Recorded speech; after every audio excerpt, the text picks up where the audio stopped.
2 of you are writing a play, 1 of you is auditioning, and another is helping behind. So I'm thinking today's going to be all about play preparation. That's cool. Yeah. What are jazz hands? All right, Alex, I would like to role play. I got a 16 for play. Now, really, I think that both of you should roll because Mistake is helping, right? Yeah. Oh, we're actually rolling? Okay. Oh, yeah. Legitimately How well This is was like just- the draft that you submit to Professor Zaffai Okay, for editing? actually, if we're actually rolling, take some inspiration. Probably need it. All right, so that's a 2. All right. I would say it's just not the vibe that like you're used to reading. I don't know, like what is this Mistake reading? So back home, Mistake would read whatever she could find, which was course. mostly like if someone accidentally left their book at the park, like she would just pick that up and read whatever the hell it was. Oh, so she must have a wide array of. So it's just like whatever the fuck. I'd like to think that Mistake's point of reference is like 5 copies of Fantasy Twilight. Yeah, I was actually thinking, I bet a lot of what she ends up reading is these like D&D version of Regency era romance. That these like rich housewives would bring to the park and then accidentally leave behind. So how serious is this role? Like, is it going to ruin it's the mostly play? for fun. No. Okay, if it's mostly for fun, then yeah, she made it kind of anachronistic. So she's using she's like suggesting all of these romance tropes from that era that super it's don't vibe. It's perfect. This is exactly what we need right now. But alas, my husband, what would he think if we were to be seen together? You gave the maid an entire love interest. That ain't in Lilith. Oh yeah, there's like unnecessary romantic triangles all these places. There's this whole subplot of a lost handkerchief for some reason. There is a second hunky man who's competing for. Yeah. Yes. It just becomes Lilith's overwhelmingly attention. too much. So it's gonna get some rewrites. But we'll start at the row stage. Yodeling, mocking chants, dramatic intonations, baritone singing, and other enthusiastic sounds reach your ears as you enter the rose stage. I would like to roleplay this. Okay. I'm just gonna make crowd. Hold on. There's a line of people.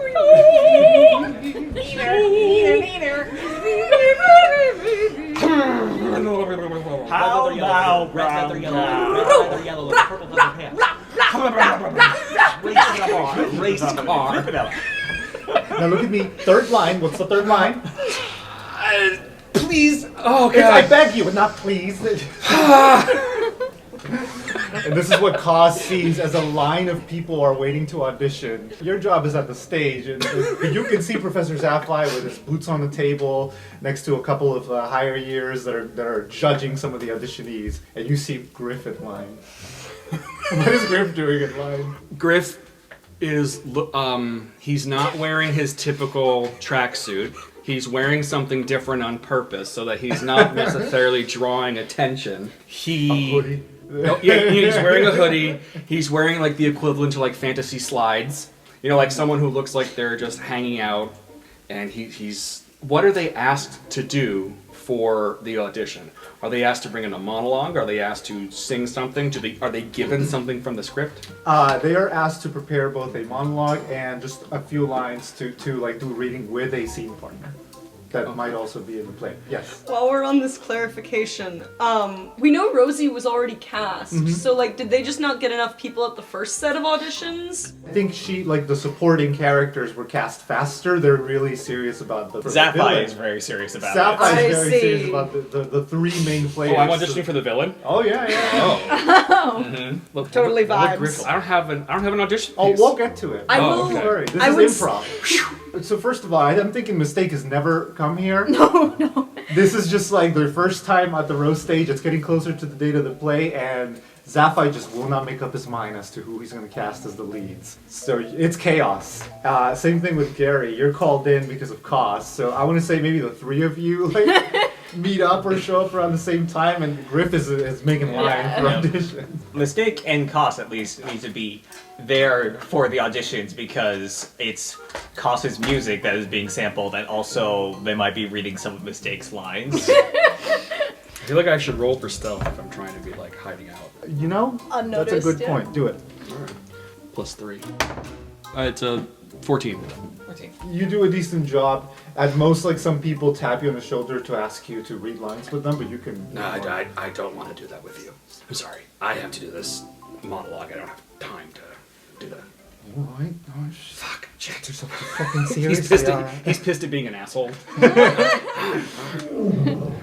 I want to say like Griff is up next. You're literally at the front of the line when suddenly you hear, "Oh damn! All right, everybody take 10, maybe 15, maybe 20. We'll see." Oh, thank God. And Zaffai like takes a break from the auditions, but you are next. But he sees Cos and he wants to address this. Walks right up to you, taps you on the shoulder, gives it a nice squeeze, which might be a bit too rough. Hello.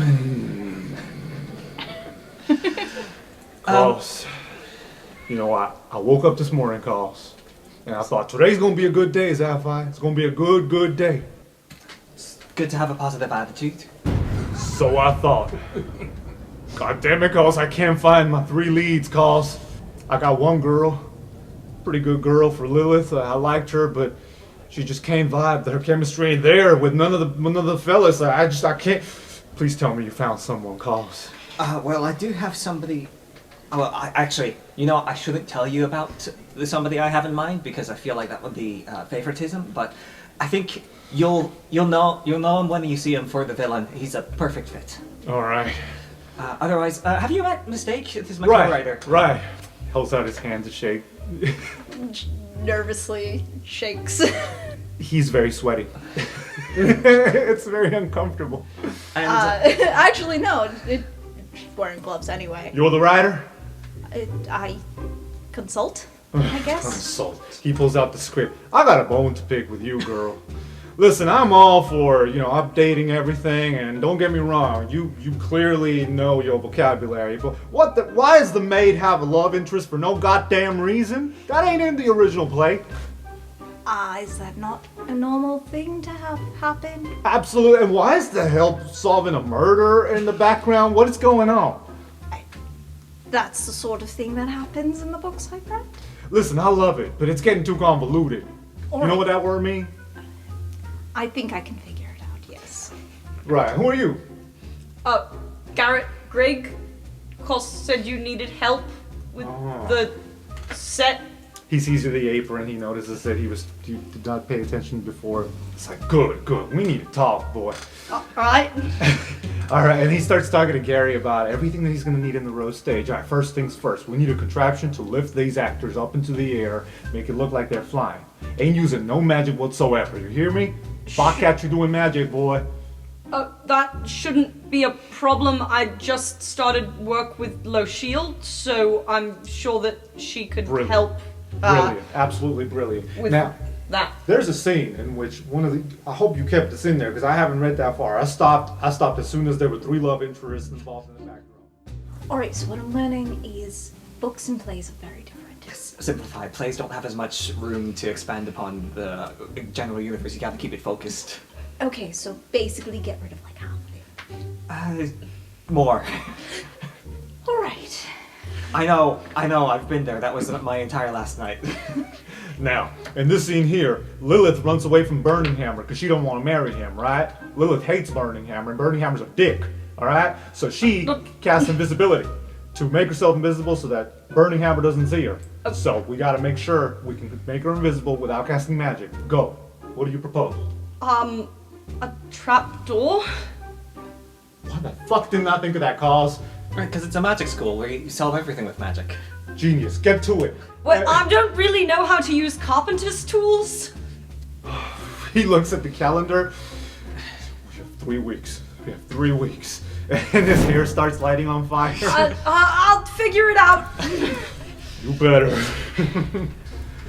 Whew, it's gonna be okay. It's gonna be okay. On the bright side, you can fix anything you break. That's true. As long as it doesn't break people. Right, please don't break people. I can fix people. Perfect then. Thank you so much for helping out, both of you. This has been a lot. He hands Mistake the script back and says, does everybody gotta die in the ending? Fuck, they do die in the end, don't they? That's usually what happens in tragedies, isn't it? Yeah, but you know, Arcadio spin and all that. Maybe, I don't know. Well, we'll figure it out. Listen, rough me another draft. Sure. Have it back to me by the end of the day. We'll sit down and read. All right. Starts flipping through the pages and just like taking entire chunks out. Is he always like that? Yes, very particular. He's fine. You do a good job, and he'll be fine. And if I don't do a good job? He might get a bit steamed. I can handle that. Yeah. I think, now that I'm thinking about it more, this is like a fanfic that just goes on way too long. You can pocket that and just keep the fanfic a separate entity. And Like, I think Mistake wrote a fanfic without knowing what fanfic is. Cool. And Gary? Gary's probably going around measuring the stage, kind of getting in the way of the people that are auditioning. Just like, well, I mean, we only have time now and I need to get started, so... So they're like trying to do their lines and he's just like at their feet with a tape measure, like, I think we could make the trapdoor this big. Oh, amazing. They're using like the front of the stage, but I picture you just in the back. Like, there's no curtain. So Griff is up next. You see them getting ready to sit down again. Zaffai pulls Koss aside. It's like, hey, listen, Koss. Yes. I owe your friends an apology. I can come across as a bit intense. Yes. I've been told all the time. Yes. I've been told that when I validate people, they get uncomfortable. It's been a problem since I was in college. Wait, hold on. You too? You know, I try to validate them, goddammit, but then I end up just causing psychic damage. It was the worst. You know, here I am, 30 years later. I've Koss. never met anybody else who can do that. Do what? You can. Compliment somebody and also hurt them psychically? You were the guy that Professor Sunmay's been telling me about, talking about he should be in slam poetry, not in magical compliments? You're failing that class. I wasn't even supposed to say that. But Wait, I am? well, you're supposed to encourage them, not damage the students. I feel like I could do both. According to Professor Sunmain, every time you compliment someone, they have to stay after class because they need counseling for the class. We gotta work on your validation, it sounds like. I have to apologize to a lot of people then. Alright, sit down with me, Koss. Let's see, up next, he puts on his glasses. Is this right? Is what right? Griffin Burninghammer. Step up to the stage, please. I want to say all of the auditioners that were like very busy doing vocal work and warm-ups, stop whatever they're doing. Just stare at the front of the line. You're now in the spotlight. Griffin. Yep. I know who you are. Yep. What have you got for us today, Griffin? I have a short piece. It's written and performed by Sal Mochino. Right. From this stage production of what's called The Lord's Advocate. Alright. Show me what you got. It's a good selection. And I will give inspiration with a compliment, and then Koss will look at Griff and be like, "Do you need counseling now?"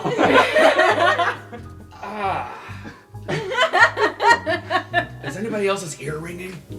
Oh no. So he clears that out.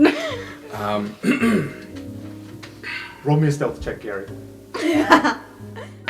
1! Which Great. is really a 0. That's Griffin's amazing. trying to concentrate, about to start his audition, and you just hear like hammering in the I think, no, he wouldn't be hammering, but he like knocked over like a ladder or something that no one was on. Knocked over a whole bunch of ball bearings. And now they're just scattering everywhere, rolling like down the stairs. No matter how large or fall, whatever Gary does that is like accidental like this, for me it just sounds like pots and pans. Professor Zaffai walks up to the stage, right up to Gary, stares at all the men. What the hell are you doing?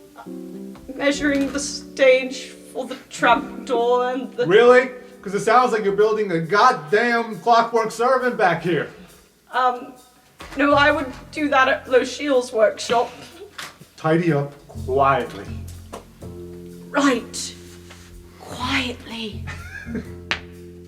He's much quieter about tidying up. He's figured it out. Good. On his way back, he paces around Griff for a moment. Just like, all right, you certainly look the part, but can you play the part? And he stands right there in front of you. He's gonna talk directly to Professor, what's his face? Zaffai. Let me give you a little inside information about God. God likes to watch. She's a prankster.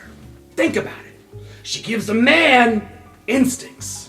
She gives you this extraordinary gift, and then what does she do? I swear, for her own amusement, her own private cosmic gag reel, she sets the rules in opposition.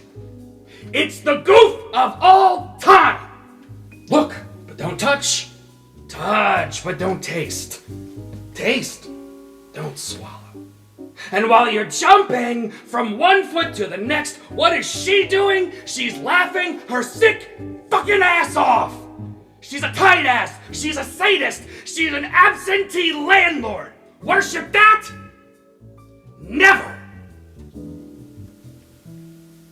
Hey, that's all I got. And he just goes to walk off stage. He's gonna pull you back. So he grabs you by the collar. He's like, alright, not so fast. And then he stares at you for a long moment and then just goes.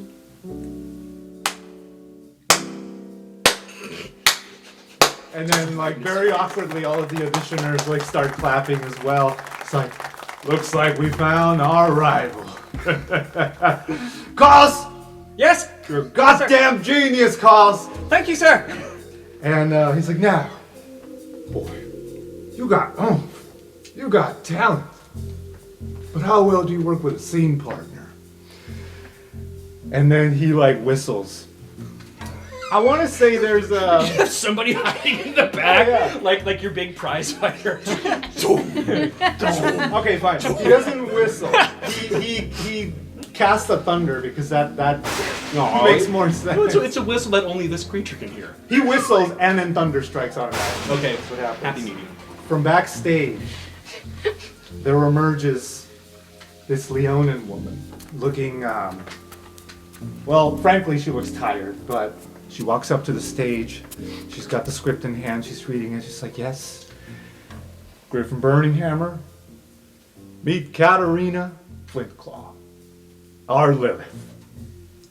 You know, both of you have plenty of talent, but I want to see if you got chemistry. And he walks off the stage and he leaves the two of you alone there for a second. She stares you down. It's like, I thought you'd be taller. I'm like 6 feet. Yeah, me too, so. That's fair. Katarina, you can call me Kate. Never pulls you by the collar. Never call me Kat. I will not do that. Great. Professor, what do you want us to do? And, you know, Professor is like, well, one second. Bring your horn, bring the girl with horns over here. Mistake? Yes, yes, mistake. Yep. Sorry, I have a hard time remembering names. Uncomfortable validation. All right. I'll go grab Mistake. Now has two piles, one significantly thicker than the other. It's like, Okay. this pile, she raises the thick one, that's the one I'm probably going to get rid of. Right. And this one? Either probably going to keep or I haven't looked through it yet. Oh boy, this is kind of descriptive here. Can we change it to bathing? Instead of changing, it's a little more respectable, you know. Changing is you're always vulnerable. Are you not more vulnerable when bathing? I mean, you're naked when you're bathing. At least changing is still about posture. Burninghammer, would you rather be caught changing or bathing? Who's doing the catching? He looks at Kate. Would you rather see me bathing or would you rather see me changing? I would rather not catch you at all. Rather not be caught at all. Is that an option? Nope. Changing, but with my back turned. Alright, that works. I was gonna ask if you wanted to be naked or shirtless in front of everyone. Everyone? This is a scene in the play. How naked? How naked are you usually when bathing? How important is the tub? Well, that's a question for the props department. Hey, Gary! How are we doing the tub? If there's a bathing scene, how naked does a bather have to be? I can probably make, like, non-actual steam that's very obscuring, so someone could still be wearing clothes you wouldn't know. I suppose if it's a bath, then you would be seated in the tub, so it's largely still only top half naked, but you would be damp. All right, so he hops onto the stage with you. He takes the paper for a mistake. This is going to be the scene where Lilith's going to walk in on you, okay, and you're supposed to explode on her. This is where she sees that, you are not worthy. You're not worthy of her love because you are an asshole. So really, really mimic that assholery you gave me. No one mentioned explosive nakedness. No, figuratively, boy. Figuratively. You're going to can I explode and yell at her, throw stuff. You feel emasculated by this. And Lilith's going to look at you and say, oh my, what nice pecs you have. What is this? Why is... Mistake! She remembers your name now. Mistake. God damn it. Look, Lilith's supposed to be in love with Bastion. If she's just horny for everybody, that ain't gonna make sense. That might be okay in romance novels, but this is... Well, alright, how's this? If you're going for emasculated, what if it's not just she catches him in the bath, but what if he's also doing something that would be very embarrassing? Come on. Like, what if he has little bath toys or something? I thought that was going in a different direction. Well, this character, Breorcial, is a military-minded individual. It would make sense that he would play with action figures. What say you, Burning Hammer? Hey, what props boy, can you make us some army figurines? Or if it's in the bath, maybe they're boats. I like that even better. Props boy?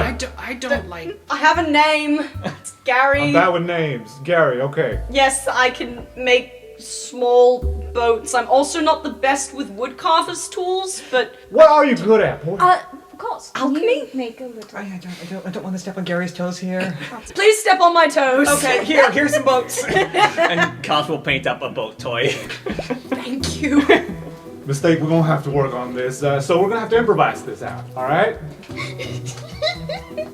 What? I'm just really enjoying these random lines that Mistake is written. You told me you were reading romance novels. Yeah, no, I love it. I would like to say for the record that as things come up about the play, I'm just writing them down, and when we do this one shot, I'm just gonna give you all a list and be like, listen, these things apparently happen. You figure out how. Y'all can improvise. I don't care what lines you say. Just I want to see the emotion. That's what I want to see. Let's get a gurney in here. This is gonna be a tub for now. I could sit from... Oh, okay. Gary just wheels over a gurney. Or wheelbarrow? Yes. Wheelbarrow with some cushion. It's entirely too small for Griff. Gary just leans into Griff and is just like, I made the pillows smell like bubble bath to help you get into character. All right, everybody, quiet down. Lights, curtains, Tub! action. And is Gary holding the tub? Yes, he's just standing there because it won't balance on its own. Is Gary, does Gary have a bubble wand that's just flowing? That's what I need. Absolutely. One hand is holding the tub, and then the other's got the bubble wand, and then as soon as Griff moves in any way, he has to drop the bubble wand to hold the other wheelbarrow handle, or he'll drop it. All right, let's have Lilith step into the scene, please. More people for the boats, Captain! Very well.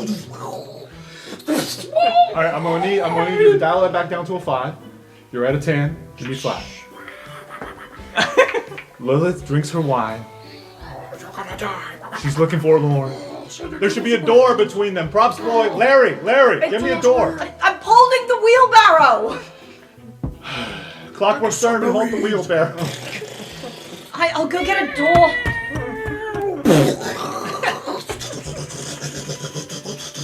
All right, and Lilith goes.